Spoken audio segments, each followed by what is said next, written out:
Bonjour à tous, j'espère que vous allez bien. Ça fait assez longtemps que je ne suis pas intervenu sur Lyon Fan TV.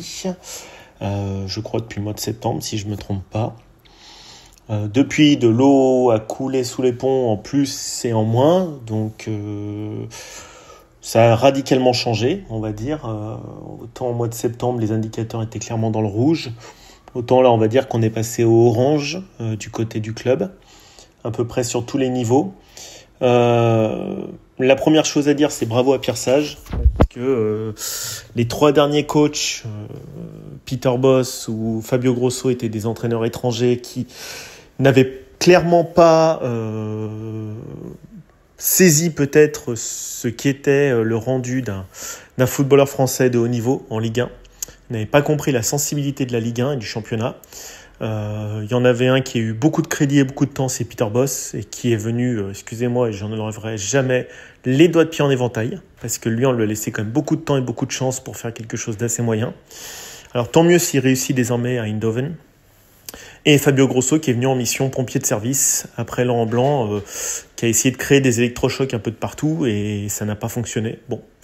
Quant à Laurent Blanc, je pense que c'est quelqu'un qui, ces dernières années, montre qu'il a peut-être moins envie, qu'il est peut-être plus distant avec les joueurs. Enfin, en tout cas, on est bien loin d'un Pierre Sage qui, a priori, a réussi à rapidement raccorder les leaders du groupe à son discours, avec humilité, avec compréhension, parce que le football de haut niveau, c'est beaucoup de psychologique, c'est beaucoup de prise de conscience, de petits pas gagnés au jour le jour, et la perte de confiance peut très vite déclencher une sinistrose, des résultats négatifs, et ne serait-ce qu'il a récupéré, le fait qu'il ait récupéré Alexandre Lacazette, qui est le grand leader de cette équipe, c'était lui qu'il fallait aller chercher, évidemment, et personne d'autre. Ça a complètement changé la donne. Bravo à John Textor et Jean-Michel Aulas d'avoir mis leurs égos de côté pour un temps du moins, on l'espère, longtemps j'espère, et leur guerre entre eux, d'avoir su mettre un peu leur ego un peu plus bas que l'institution. Bon, même si avec les personnages on sait que c'est des gens qui ont un gros ego, qui sont ambitieux, et on sait que ça peut déraper à tout moment, c'est logique. Voilà. Donc bravo au mercato réussi de John Textor, parce que alors même si on va me dire attends, il y a peut-être oui, mais enfin là il y avait le feu, on était quand même barragiste. C'était complexe dans cette situation, alors de faire venir des joueurs, donc bravo à Textor et à ses équipes, en l'occurrence de recrutement, parce que c'est tout sauf gagné de faire venir des joueurs de West Ham, de Belgique, dans ces conditions. Les joueurs se posent évidemment des questions. Voilà, donc c'est fait, bravo. Maintenant, je suis un peu partagé sur l'avenir de l'Olympique Lyonnais. Je pense qu'on va se sauver. Alors, je le pensais pas du tout il y a quelques temps, parce que les statistiques prouvaient clairement, même les probabilités, qu'on allait aller en Ligue 2. Voilà. On est reparti sur un cycle. On aura d'autres défaites dans la saison. C'est possible. Bon, maintenant, l'idée, c'est d'aller chercher une place d'Européen et pas du tout de parler de maintien. Bon, même si en façade, on en parle encore, mais on n'a plus l'effectif. On n'a clairement plus du tout l'effectif pour jouer le maintien. Je pense que les joueurs comme Alexandre Lacazette, qui vient de dire bravo au mercato, le savent. L'objectif, c'est d'aller chercher une place européenne, parce qu'on a absolument, avec l'effectif actuel corrigé, plus rien à faire à cette place de 13e. Maintenant, c'est bien beau de le dire, c'est une autre chose de le faire. Maintenant, je me pose des questions sur, mais ça fait longtemps, vous savez, c'est un peu ma marotte, quid de l'écosystème lyonnais, quid du club depuis 2016. Voilà, donc on le sait tous, et je l'ai fait plusieurs fois, on a eu une phase d'amorçage, premier étage de la fusée avec l'arrivée de Pathé, Sonny Anderson, Pierre Legge, vous connaissez l'affaire, l'entrée à l'actionnariat de Pathé qui a changé la donne sportivement, qui a enchaîné ensuite Juninho et tout ce qu'on sait, et toutes les victoires, les campagnes en Ligue des Champions, et ce qui est notre passé glorieux, on va dire à court terme, enfin maintenant moyen terme, ça commence à dater un peu. Et puis cette phase où Monsieur Aulas, c'est un entrepreneur, et évidemment il ne peut pas se contenter juste de victoire. Il a cherché un modèle économique différent, beaucoup plus large, beaucoup plus incertain, qui était basé sur le patrimonial et les infrastructures. Alors pour ça, vous le savez très bien, il s'est inspiré des études de KPMG, Deloitte, enfin du Big Four en audit, de McKinsey, enfin de tous ces gens qui font des rapports sur comment fonctionne le football mondial et les grands clubs.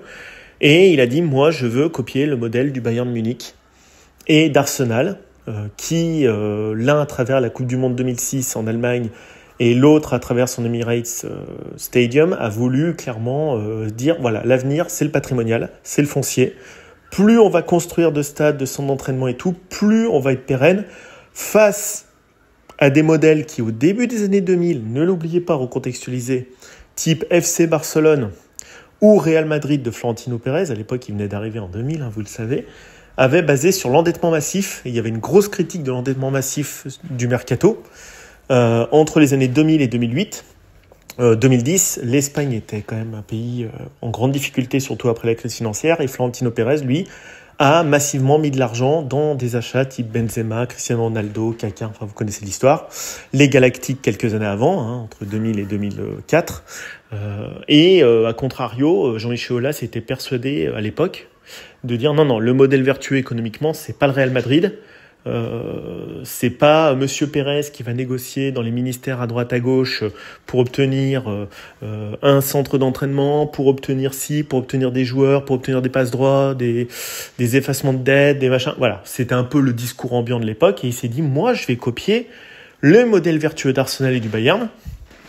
Ça prendra plus de temps, mais je fais du patrimonial. Voilà, donc je fais pas de la dette. Et le Barça faisait exactement la même politique. Donc on est parti sur ce rail, et quand on part sur un rail comme ça dure 20 ans. On peut pas changer en cours de route, c'est compliqué. Donc pourquoi pas, on était les premiers, moi j'étais le premier à m'emballer pour le grand stade de l'OL, le stade des Lumières, comme on l'appelait à l'époque. Et je me suis dit pourquoi pas, allons-y, mettons le dernier étage de la fusée, le patrimonial, le stade, magnifique, stade des Lumières, 60 000 places, centre d'entraînement et tout. Et on est parti. Et quand on part là-dedans, au bout de 2, 3, 4 ans, ça coince. Sportivement, ça coince. Parce que aucun club n'arrive à faire du patrimonial et du sportif. Voilà. Vous développez le patrimoine du club. Donc, Jean-Michel Aulas a eu du mal à faire son stade. Il y a eu des recours administratifs du propriétaire des terres. Il y a eu beaucoup de choses comme ça. Et puis, on s'entête, on s'enferme, on met des ornières et on pense plus qu'à ça. Et on est toute la journée là-dedans. Et on délègue le sportif et on perd les titres et on perd des places. Et tout est plus hasardeux. Tous les boulons sont moins serrés au recrutement, à l'académie. Tout est moins serré, tout est moins bon. Et on s'enferme dans des combats d'achat, de patrimonial, de droits administratifs. Est-ce qu'on peut devenir propriétaire du stade ou pas? Est-ce qu'on le fait passer d'intérêt général, comme l'avait fait le regretté sénateur Collomb, qui a beaucoup aidé Jean-Michel Aulas dans le dossier, au Sénat, dans un amendement. Voilà. Et on s'enferme dans une logique qui se déconnecte du sportif complètement. Tout ça, vous le savez, ce que je vous dis. Et à la fin, Jean-Michel Aulas, il voit que ça tangue, donc il essaye de rattacher son discours à « mais on a 30 000 titres, on a 46 machins, on est ci, on est ça ». Alors, on parle de plus en plus du passé et de moins en moins de l'avenir. Et puis à la fin, il se passe ce qui se passe, les actionnaires se lassent. En 2016, on fait rentrer un nouvel actionnaire IDG, les Chinois, pour finaliser le stade, parce qu'il nous manquait des sous. Et puis ces gens, Pathé, IDG, sont de moins en moins patients. Puis il se passe ce qui s'est passé il y a 2 ans, le coup de Trafalgar, qui amène l'arrivée de John Textor, inéluctable. Les actionnaires veulent se barrer. Jean-Michel Aulas, il s'accroche non plus au sportif Olympique Lyonnais, mais à la marque et au patrimoine Olympique Lyonnais. Il se dit bon, vendons le mieux possible. Tout ce que j'ai fait, il faut que ça se transforme en monnaie sonnante et trébuchante. Et on arrive sur John Textor. C'est-à-dire qu'à un moment donné, j'en arrive au point final de mon édito. Une fois qu'on a fait cette logique, que Jean-Michel Aulas, qui est un formidable entrepreneur, qui a des parts dans beaucoup de startups, a priori avec son fils, tant mieux, c'est pas du tout négatif, tant mieux pour lui. Je crois dans une trentaine, si je me trompe pas, c'est un homme d'argent, c'est un financier, c'est un entrepreneur, c'est un constructeur, c'est un bâtisseur. Il était obligé de récupérer ses fonds. Le problème, c'est que l'outil qu'il a construit est tellement élaboré que ça en devenait pas intéressant, presque pas intéressant pour ce que j'appelle les États souverains type Qatar, Arabie Saoudite, Bahreïn et tout, qui eux, finalement, ont une autre politique. C'est pour ça que j'ai fait mon analyse depuis. Quand ils ont repris Manchester City, Chelsea ou le PSG, c'était pas des clubs en bonne forme. Manchester City, Newcastle et le PSG. Excusez-moi, j'ai rien à voir avec Chelsea. Ils ont repris des clubs quand même qui étaient dans le creux de la vague. L'OL, sportivement, était un peu dans le creux de la vague. Mais les infrastructures étaient gigantesques, neuves et titanesques. Et en fait, demain, quand vous achetez un appartement, En fait, votre plus-value, vous la réalisez déjà sur l'achat que vous faites. Donc, si vous achetez un appartement avec des robinets en or et des roches-bobottes partout et des super murs isolés, machin, avec de la domotique de partout, évidemment, c'est pas intéressant financièrement. Ce n'est pas intéressant financièrement. Ce qui compte, c'est d'acheter une vieille masure, pas chère, de la retaper et de la revendre cher. Le PSG, quand ils sont rachetés, en 2012, c'est un club qui est aux portes de la Ligue 2, qui sort d'années de conflits larvés entre ses supporters, les plus radicaux, le plan Le Prou et autres, et le club. C'est Colonie Capital qui ne veut plus mettre d'argent après l'ère Canal+, pardon. Vous vous retrouvez avec un club en grande difficulté financière, en grande difficulté sportive, avec un Parc des Princes où la mairie, ça coinçait déjà à l'époque avec Colonie, parce qu'en fait, eux, ils voulaient devenir propriétaires de la piscine Molitor de Jean Bouin et du Parc des Princes. Colonie Capital, c'est des spécialistes là-dedans. Donc, eux, ils voulaient à tout prix se débarrasser du club le plus vite possible et presque le plus mal possible financièrement. Voilà. Pareil, Manchester City, leur fait d'armes, c'est un titre en 1968, si je dis pas de bêtises. Enfin, c'est un titre mineur ou une cup mineure en 1968, quand ils sont rachetés en 2008. Newcastle, c'est un club qui végète en Ligue 2 quand ils sont rachetés par le fonds saoudien. Donc, c'est pas du tout le cas de figure de l'Olympique Lyonnais. Voilà pourquoi on n'a pas été racheté par des États souverains du Golfe Persique. Parce que ces gens qui ont quasi des fonds illimités, enfin c'est vrai qu'ils ont des milliards d'euros à investir dans des clubs, et pas des millions, comme des gens comme Textor, ces gens sont intéressés si vous êtes vraiment mal sur tous les plans, patrimonial, sportif. Or nous on était mal un peu sportivement, mais acheter de l'Olympique Lyonnais, c'est un truc qui coûte super cher. Donc au final, ces acteurs, on n'a pas pu les attirer, donc on se retrouve sur ce qu'on appelle l'investisseur américain, type John McCourt, c'est-à-dire quelqu'un qui vient pas forcément avec une surface financière. D'ailleurs, comme l'a dit Jean-Michel Aulas, je pensais que John Textor avait une surface financière beaucoup plus impressionnante.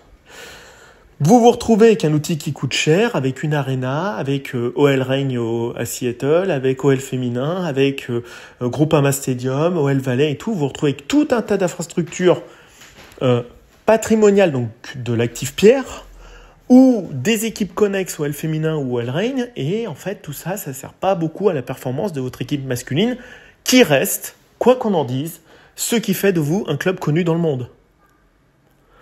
Un grand club, je suis désolé, c'est pas du machisme ou autre, n'est connu en Europe, alors pas du tout aux États-Unis, ça fonctionne différemment, hein, voilà, que parce que votre équipe une masculine performe. Si vous gagnez une Ligue des Champions ou une Coupe d'Europe, vous vous installez sur la carte géopolitique des clubs d'Europe. Point final. Le Real Madrid, avant qu'il regagne dans les années 2000, il y a eu des gros trous d'air entre les années 60, donc là après Puskás, Di Stefano, Copa et autres, hein. Et ensuite il y a eu un gros trou d'air avant le fameux... je crois que c'est le Quinta del Buetre, hein, je parle pas espagnol, voilà, donc autour de Emiliano Butragueño, vous vous retrouvez avec un gros trou d'air quand même d'une quinzaine d'années. Ensuite vous vous retrouvez Michel Butragueño, vous connaissez ça. Ensuite il y a de nouveau un gros trou d'air jusqu'aux années 2000, et on parle beaucoup moins du Real Madrid à cette époque-là, donc parce qu'il gagne moins de titres. Ensuite il y a les Galactiques, ça regagne. Ensuite il y a deux, voilà, et après depuis Pérez il y a moins de trous d'air, mais il y a eu des gros trous d'air au Real Madrid pendant une décennie à chaque fois. Années 70, 80, il y a eu un petit trou d'air. Années 90, 2000, il y a eu un trou d'air. Non, mais il y a des trous d'air. Donc là, on parle moins dans la presse du Real, et là, on en reparle de nouveau. Voilà. Donc, si vous ne gagnez plus, vous redescendez dans les standards européens, et je vous parle quand même du meilleur club du monde, le Real Madrid. Même eux, ils ont eu au moins 2 décennies de trous d'air au niveau européen. C'est vrai, il suffit de prendre les stats, hein. Les années 80, c'est 0 Ligue des Champions, hein. C'est une réalité. C'est une réalité. Ils ont gagné d'autres titres, mais c'est une réalité. Donc ce que je veux dire, c'est que si on ne gagne plus, comme l'OL le fait en ce moment, on en parle moins. On parle plus de l'OL comme quand ils effrayaient la planète entière en quart de finale de Ligue des Champions. Donc, moralité, Textor, lui, il arrive avec moins d'argent. Maintenant, on le sait. Il a beaucoup d'investisseurs. Il a refinancé la dette. Il a enregistré des rentrées d'argent avec Barcola, avec Loukeba et autres. Maintenant, moi, où je crains un peu le business model de Textor, c'est que il s'est débarrassé des actifs qui servent à rien. OL Féminin, OL Reign, à Seattle, l'Arena, et là, il a dit, voilà, maintenant j'ai du cash. Donc, il a du cash, il fait des achats un peu, dernière minute, coup de poing à 20 millions d'euros. Maintenant, on n'a pas plus de liberté financière que n'en a l'Olympique de Marseille de Franck McCourt. Vous allez vous retrouver dans 2-3 ans avec la même problématique, à savoir qu'on n'a pas de cash. On a un investisseur qui n'a pas de cash. Là, il vient de dégager des ventes. Il a du cash, du vente de patrimonial qu'a créé Jean-Michel Aulas. Mais on se retrouve à la même problématique, et c'est le début de mon édito. Qu'est-ce qu'on va faire de ce club d'ici 3 ans? Alors, si la Maillot prend, avec Nouama, Orban, qui vous voulez, super. Mais si la Maillot prend pas, comment vous allez vous pérenniser? En foot, il y a un théorème, on ne prête qu'aux riches. C'est pour ça que je vous parle du Real Madrid depuis le début. Le Real Madrid, c'est l'optimisation suprême avec City et même, voilà, ces deux clubs-là en ce moment, de on ne prête qu'aux riches. On ne prête qu'aux riches pour aller déjà créer dans les années 40 le stade Chamartín. Moi, je peux étudier, je l'ai très bien étudié ce dossier, où Santiago Bernabéu est allé récupérer du sable qui est destiné à d'autres chantiers, et parce qu'avec l'aval de la municipalité de Paris, il a déjà construit un stade de 75 000 places alors qu'il n'aurait pas dû. Pareil, Florentino Pérez, il a négocié tout ce qu'il a pu avec tous les ministres d'Espagne pour obtenir ce qu'il a pu pour le Real Madrid. C'est vrai, vous allez demander à des amis espagnols, ils vont vous le dire. C'est tout le temps de la pression sur les arbitres, de la pression sur les politiques, de la pression à l'UEFA. Tout le temps, c'est comme ça que le Real a toujours gagné. Prendre les meilleurs joueurs, obtenir plus, partout. Politiquement, sportivement, financièrement, c'est une machine. Nous, on a un projet qui tremble, qui branle. Donc déjà qu'on n'est pas dans une ligue qui est forte, comme la Liga, et vous avez un propriétaire qui là, ça rigole de nouveau parce que ça a l'air d'être cadré, mais qu'est-ce qu'on va faire de ce club d'ici 2-3 ans? C'est quoi l'objectif de l'Olympique Lyonnais aujourd'hui? C'est de faire rêver les fans? Non. Clairement, non. C'est de se sauver en Ligue 1. Donc moi, je ne comprends pas où on est allé. Depuis 2006, je ne comprends plus, depuis qu'on est rentré dans cette logique de stade, je ne sais pas où on va. Alors, si on ne va pas en Ligue 2, tant mieux, mais où va-t-on? Et je pense que les supporters de Rennes, ils se posent la même question avec Pinot. Les supporters de Marseille se posent la même question avec l'ami Franck McCourt. Tout le monde se pose des questions en France. On ne sait pas où on va. Et je pense que tous les clubs de Ligue 1, hormis le PSG, mais même le PSG, c'est Kylian Mbappé par l'an prochain, ils savent même pas où ils vont. C'est la seule ligue où les joueurs gagnent des blindes et où il n'y a pas de projet dessiné sur 10 ans. Mais je le dis, sur aucun club, il y a un projet dessiné sur 10 ans. C'est triste, mais c'est vrai. Monaco, on ne sait pas si Ribelovlev vend ou pas. Le PSG, une fois qu'ils ont vendu Kylian, ils vont attirer qui? Ils se sont fait prendre des barres par tout le monde. Il y a Messi et Neymar qui sont venus, et Mbappé. Autrement, toutes les grandes stars de la planète mondiale ont refusé le PSG. Parce que Ligue 1 trop faible, parce que faible exposition médiatique, parce que ce que vous voulez. Que ce soit Griezmann, Cristiano Ronaldo, qui vous voulez, ils ont refusé le PSG. Donc, moralité, moi, ce que je demande à John Textor, parce que c'est quelqu'un de très intelligent, Monsieur Textor, vous qui êtes intelligent, ne faites pas les mêmes erreurs que les autres présidents de club. Donnez-nous un cap à 2, 3, 5, 10 ans, mais dites ce que vous voulez faire, comme Florentino dit ce qu'il veut faire, Florentino Pérez au Real Madrid. Alors vous allez me dire, on ne peut pas comparer le Real. Mais le Real, c'est pas fait en un jour. Ça s'est pas fait en un jour. Alors on va dire, tu compares le Real Madrid avec l'OL. Bah oui, parce qu'à un moment donné, ils ont voulu faire quelque chose de ce club tous les jours. Et quand il y a eu des trous d'air sous certaines présidences, derrière, c'est revenu pour ferrailler et pour gagner. C'est pas par hasard qu'ils ont 7 minutes de temps additionnel contre Santander ou je sais pas qui, et puis qu'ils obtiennent des pénaux, comme on les avait à l'époque. Donc cette culture de la gang, de l'Olympique Lyonnais, elle doit s'inculquer parce qu'il y a une direction à la tête. Si le but, c'est de vendre les bijoux de famille patrimoniaux, comme le fait John Textor, c'est très bien parce qu'on en a rien à foutre d'avoir OL Reign, OL féminin et tout, j'en ai rien à foutre. Ou la LDLC Arena, moi j'en ai rien à foutre d'avoir un club de basket qui joue pour l'Olympique Lyonnais, j'en ai rien à foutre. À un moment donné, recentrons. Vous allez me dire, le Real Madrid, ils ont un club de basket, mais ça coûte beaucoup moins cher d'avoir un club de basket et un club de foot. Voilà. Faisons de l'OL une institution locale et régionale, comme le fait l'Athletic Bilbao au Pays Basque ou la Real Sociedad au Pays Basque. Ayant une identité lyonnaise et régionale extrêmement forte, en disant, voilà, nous, on veut tant de joueurs du centre de formation, des mecs qui sont issus du coin, machin et tout. On veut gagner, on veut faire comme ci, comme ça pour gagner. Et tant qu'on n'aura pas un discours avec un mec fort comme l'a eu Aulas pendant un moment, parce qu'Aulas, il a ce discours des années 90-2000, on retrouvera jamais les sommets, même en Coupe d'Europe. Et il n'y a aucun club français qui est capable de le faire. Alors, est-ce qu'on est tous des crétins et l'intelligence s'arrête à nos frontières? On se demande, parce que ils ont réussi à le faire dans plein de pays, mais pas nous. Est-ce que la Fédé aide les clubs français? J'en doute. Est-ce qu'on a assez de compétences en entraîneur? J'en doute aussi. Parce qu'on n'a pas d'entraîneur qui s'exporte. En dehors de Rudy Garcia, personne ne s'exporte. Personne. Donc, à un moment donné, voilà, il faut qu'on crée une institution extrêmement solide, respectée parce que respectable. Si John Textor est l'homme de la situation, je dis bravo. Maintenant, je demande à voir. Qu'on se sauve, oui. Maintenant, qu'on vise l'Europe, c'est mieux. Qu'on regagne le championnat de France, c'est clairement l'objectif. Maintenant, ça ne pourra passer parce que c'est un club exigeant. Vous savez, quand vous débarquez au Real, alors là, je vous parle beaucoup du Real, Jorge Valdano, il avait le livre bleu qui remettait au Real. Et le joueur, il devait apprendre ce livre bleu. Respect, effort, solidarité, persévérance. On joue à l'entraînement comme on joue en match. On n'est pas un joueur de l'OL qui fait des gris-gris sur un terrain, on sort. On est là pour gagner, on est là pour laisser sa peau sur le terrain. Maintenant, si vous ne voulez pas jouer pour le Real, vous irez dégager au bout de 2 matchs plus loin. Mais cette histoire du Real, elle ne s'est pas créée en un jour. Donc maintenant, l'ère Aulas c'est terminé. Bon, bah, tant mieux, merci beaucoup Jean-Michel Aulas. J'espère qu'il aura une statue parce que sans lui, on est nulle part. Voilà, maintenant, recréons une histoire en zéro et repartons avec quelque chose, un cap, des objectifs, mais à tous les niveaux. Voilà. Donc moi, voilà ce que je voulais vous dire. J'ai encore des doutes. Maintenant, si c'est pour faire bon gré, mal gré, 7e, 8e chaque saison et applaudir et se faire des lives d'après-match, et oh putain, on a gagné, oh on a perdu, oh on a gagné, oh on a perdu. Ça, même les supporters, ils n'ont pas de target quand ils font ça. La vie, c'est que des targets. C'est que des objectifs aujourd'hui.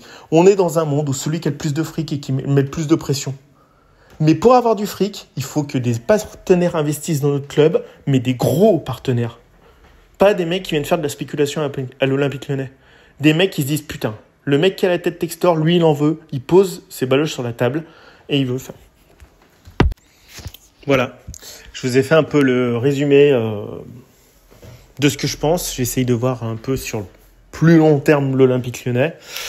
Je sais pas. Voilà, je suis partagé. Là, je suis content parce que je sens qu'on va se sauver de la relégation. Mais bon, à un moment donné... Putain, merde, quand même, on est la France, quoi. On est la 8e puissance mondiale. Quand est-ce qu'on va avoir un foot de club qui ressemble à un foot de club? Parce que, autant quand j'étais jeune, je commençais à être vieux, hein, voilà, on était des baltringues. Et encore, j'ai vu la victoire de Paris en Coupe des Coupes. J'ai vu la victoire de Marseille en Ligue des Champions. Enfin, ça s'appelait pas pareil à l'époque. Mais quand est-ce qu'on va se mettre à gagner des putains de Coupes d'Europe, quoi? Quand est-ce que l'Olympique Lyonnais, Monaco, Marseille et Lyon vont enfin se mettre à gagner des putains de Coupes d'Europe? C'est réservé qu'aux autres?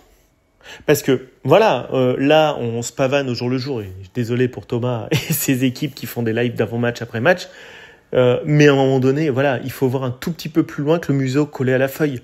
Là, on a le museau collé à la feuille, et en fait, ça les arrange vachement, les mecs comme Aulas et Textor, parce que pendant qu'on s'excite sur les coulisses, sur Cherki, sur Cacré, sur Tolisso, sur qui vous voulez, je m'en fous et tout, ben on s'excite pas sur la vision long terme du club. On parle des joueurs, mais on parle jamais du club. En Espagne, on parle du Real Madrid, de l'Atlético, du Barça. Les mecs, eux, ils raflent. Eux, ils bouffent les Coupes d'Europe. Voilà. Quand ils disent Mbappé, t'as intérêt de t'excuser avant de débarquer au Real. Mais Valdano, il disait, non mais attends, si Mbappé débarque, je suis le premier à aller le chercher à l'aéroport. À un moment donné, l'institution, elle doit être au-dessus de n'importe quel mec, même président confondu. Santiago Bernabéu, il n'a jamais touché un pesetas quand il était au Real Madrid. Maintenant, il va falloir se dire, est-ce qu'on veut créer une institution? Ou est-ce qu'on veut faire du jour le jour des lives d'avant, mi-temps et d'après-match? Et bon gré mal gré, mais dans n'importe quel club de France, on s'attache à parler du résultat immédiat. Est-ce qu'à Rennes, on va enfin se poser des questions sur pourquoi M. Pinault a racheté ce club? Au-delà du fait qu'il était fils de paysan breton, qu'on a envoyé à la guerre d'Algérie, et que c'était limite une vengeance sur la bourgeoisie locale pour lui d'avoir racheté le club de Rennes, qui, bourgeoisie, l'emmerdait à l'époque quand il était petit paysan. Est-ce qu'il y a d'autres objectifs? Parce que Rennes, c'est très bien, mais pourquoi Pinault, qui est un milliardaire, a acheté ce club? Pour en faire quoi? Franchement, moi je me pose des questions. Il y a une passion désormais, contrairement aux années 90-2000, autour du foot, qui a émergé avec les victoires de l'équipe de France. Il est largement temps que les supporters français soient enfin récompensés comme ceux d'Allemagne, d'Italie ou d'Espagne quand ils gagnent des Coupes d'Europe. Donc il faut qu'on n'ait pas que des joueurs qui en envie et qui crèvent la dalle. Parce que Lacazette l'avait dit quand il arrive à Arsenal, putain, la différence entre Arsenal et Lyon, elle est sidérale. C'est énorme. Il faut également qu'à tous les niveaux, et le premier concerné, le président, ait une putain d'ambition pour son putain de club et qu'il en fasse une putain d'institution. Tant qu'on ne sera pas une institution, on n'aura aucun respect, ni des partenaires financiers, ni des autres clubs qui rigolent limite dans le vestiaire en affrontant un club français en Coupe d'Europe. Donc oui, c'est bien, on va se sauver maintenant, changeons de cap. Voilà, maintenant, rentrons dans la phase 3 de l'Olympique Lyonnais. Alors on va me dire, va faire de la politique Olympique Lyonnais, mais moi je serais très heureux que Monsieur Textor m'appelle ou appelle Thomas et puis qu'on aille donner des idées. Je dis pas qu'on va réussir, mais au moins, on donnera nos idées pour le club, mais peu importe qui, Thomas, vous, n'importe qui sur la chaîne, je m'en fous, n'importe quel supporter de l'OL peut aider ce club. Il faut qu'il y ait un peu plus de démocratie. C'est pour ça que Thomas il veut faire venir John Textor sur la chaîne. Il faut qu'il puisse échanger avec des gens qui ont plein d'idées. Mais c'est tellement fermé, c'est comme en politique. On est de la merde pour eux. Tant qu'ils verront les supporters comme de la merde, eh ben on gagnera rien en Ligue 1. On gagnera rien en Coupe d'Europe. C'est hyper hiérarchique. C'est comme en politique, c'est hiérarchique. On est entre bandes de potes, on fait un délire, et après, oh merde, on a une crise paysanne, oh merde, on a les gilets jaunes. Mais mec, c'est pas rue de Valois ou à Matignon ou à l'Élysée que tu comprends le peuple. Mets un peu des mecs en local, écoute-les, tes députés, écoute des gens. Et ben c'est pareil dans le foot. Il faut écouter les supporters. Qu'ils soient dans le stade, ou sur les chaînes, ou ailleurs. Voilà, parce que les mecs, ils rêvent que d'un truc, c'est qu'on lève une putain de Coupe d'Europe un jour. Mais moi, je serais même content qu'un club comme Rennes y ait une Coupe d'Europe. Je m'en fous, ça prouverait que le foot français de retour va enfin émerger au bout de 70 ans peut-être. Ça fait presque 70 ans qu'existent les Coupes d'Europe. On va peut-être finir par en gagner une de plus que la troisième. Et c'est franchement l'Olympique Lyonnais, c'est vraiment pas normal que ce club ait pas gagné de Coupe d'Europe. Et on en est très très loin. Donc moi, je veux bien qu'on ait acheté Orban, qui vous voulez, Fofana et tout. C'est pas mon objectif. Finir 13e de Ligue 1, dire « Ah, on avait mal commencé la saison, on termine 8e, ouf !» Non mais l'objectif, moi je suis désolé, c'est pas de se sauver. L'objectif, c'est d'aller en Coupe d'Europe. Et quand on joue comme des crevards, comme le Real Madrid ou l'Atlético. On joue comme des crevards la Coupe d'Europe. On joue pour la gagner, on joue pas pour figurer. Et si on perd contre plus fort, on perd contre plus fort. Et on fait des plus gros mercato, comme fait Pérez. Quand le City gagnait pas, ils disaient « Putain, on gagne pas !» on va tout faire pour acheter Haaland. Alors évidemment, on n'a pas les mêmes moyens. Attirons des plus gros financiers. Parce que pourquoi on est plus con que le Real Madrid ? On est plus con. On est plus con que le Real Madrid pour acheter des joueurs ? Non mais honnêtement, soit, comme je vous dis, on est plus con, mais il faut nous dire que la connerie, elle est plus large en France, ce qui n'est pas du tout vrai. Parce qu'au niveau économique, on est bien au-delà de l'Espagne en termes de PIB par habitant. Donc c'est qu'en foot, on travaille mal. En foot, en France, on travaille mal. À la Fédé, dans les clubs, ça bosse mal. Putain, on a 2 Coupes d'Europe sur combien de 300 éditions ? 250, 300 ? C'est n'importe quoi. Alors, si c'est pour juste que tout le monde touche ses 200 000 balles et tout, et qu'on se coupe le gâteau en fin de mois entre joueurs, entraîneurs, machin et tout, qu'on n'a rien à branler, qu'on nous le dise tout de suite. Comme ça, on débranche les chaînes et rideau. Voilà, moi, c'est mon opinion. Ça plaît pas, je m'en fous. C'est mon opinion. Voilà, si les mecs ont la même opinion que moi, qu'ils le disent en commentaire. Voilà, c'est tout. Allez, bonne journée à tous. Je vous souhaite le meilleur. Débattez bien. Moi, le but, c'est pas de faire du débat pour faire du débat. Ça fait 30 minutes, ça fait un low édito. Maintenant, si Textor, c'est l'homme de la situation, montrez-le nous, monsieur Textor. Montrez-nous que vous voulez gagner une Coupe d'Europe avec Lyon. Ok ? Au revoir.